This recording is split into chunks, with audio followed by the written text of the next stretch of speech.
नमस्ते साथियों, स्वागत है आपका अपने YouTube चैनल पर।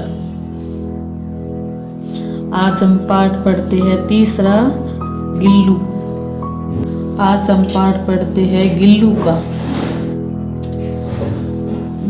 पाठ सारांश पढ़ते हैं।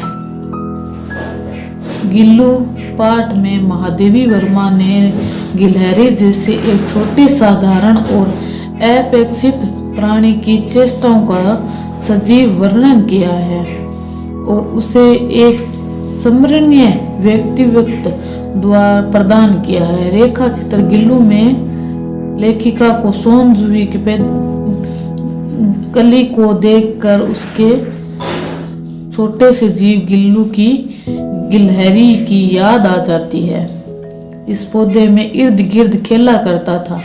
लेखिका को वह एक दिन घायल अवस्था में मिला था जिसे कोई अपना शिकार बनाना चाहते थे।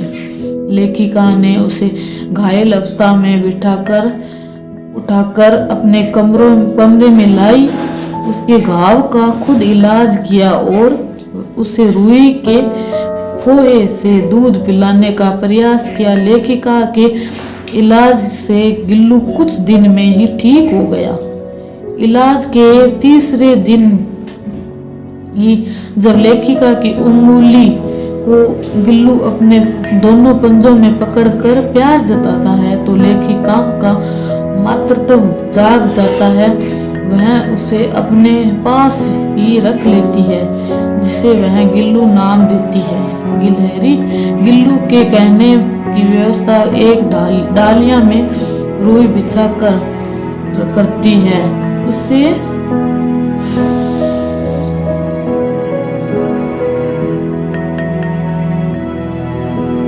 लेखिका का ध्यान आकर्षित करने के लिए गिल्लू विभिन्न उपक्रम करता है। भूख लगने पर वह चिक चिक करने लेखिका को सूचना देता था। गिल्लू ने जीवन के प्रथम वस्त में लेखिका ने उसके लिए खिड़की की जाली का कोना खोला था। लेखिका के बाहर से जाने आने पर वह उसके सर पर से तक दौड़ लगाता था। गिल्लू लेखिका को जगह जगह छिपकर चौंकाता था। लेखिका जब खाने पर बैठती तो वह भी थाली के पास बैठकर थाली में सफाई के साथ खाना उठाकर खाता। एक बार जब लेखिका मोटर दुर्घटना में घायल होने के कारण अस्पताल में भर्ती हुई, तब गिल्लू अपना प्रिय खाद्य पदार्थ काजू भी नहीं खाता। वह लेखिका की बीमारी में परिचारिका के समान उसका ध्यान रखता। सिरहाने बैठकर उन्हें नन्हे पंजों से उनके बालों को कोमल पंजे से धीरे धीरे सहलाता रहता।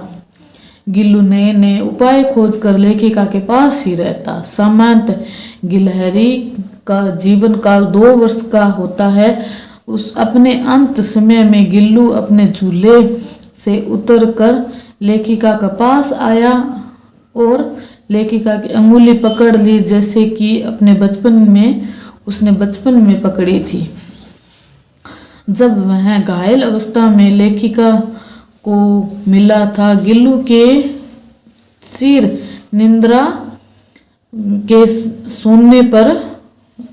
में सोने पर लेखिका ने गिल्लू को उसी सोनजूही बेल के नीचे समाधि दी थी जो उसे बहुत प्रिय थी। लेखिका उसका जूही के पीले फूल के रूप में खिलने का विश्वास था, जिससे लेखिका को संतोष मिलता है। गिल्लू यह महादेवी वर्मा का रेखा चित्र है। इसमें उन्होंने एक छोटे से जीव गिलहरी के साथ जुड़ी अपनी यादों का उल्लेख किया है। कौवों की चोंच के प्रहार से घायल गिल्लू ने उन्हें अपने आंगन में मिला। काफी उपचार व देखभाल करके उन्होंने गिल्लू को पूरी तरह ठीक कर लिया। धीरे धीरे दोनों में अच्छे संबंध बनते चले गए। गिल्लू हमेशा लेखिका के आसपास ही रहा करता था। वह अक्सर गिल्लू अक्सर अपनी शरारतों द्वारा लेखिका का ध्यान अपनी ओर खींचता रहता था। लेखिका को जब भी गिल्लू की हरकतों से यह अनुभव हुआ कि उसे अपने साथियों के साथ उछल कूद करने की जरूरत है, तो उसने खिड़की की जाली का कोना खोल दिया।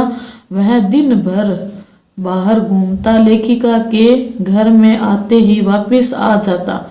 लेखिका जब अस्वस्थ होने के कारण अस्पताल में रही तो गिल्लू घर पर बहुत उदास रहता था। अपना मनपसंद भोजन काजू भी नहीं खाता था। लेखिका जब घर वापस आई तो उसने सिरहाने बैठकर उसके बालों को ऐसे सहलाता मानो कि कोई सेविका देखभाल कर रही हो। गिलहरी की आयु प्राय 2 वर्ष की होती है। अपने अंतिम समय में अपनी डालियों से उतरकर महादेवी के पास आ गया। महादेवी ने उसे अपनी हथेली पर में रखकर बढ़ाने का प्रयास भी किया, पर वह नहीं बचा। उसकी मृत्यु के पश्चात महादेवी को ऐसा लगता था कि फिर वह कहीं से अचानक आकर उसे चौंका देगा।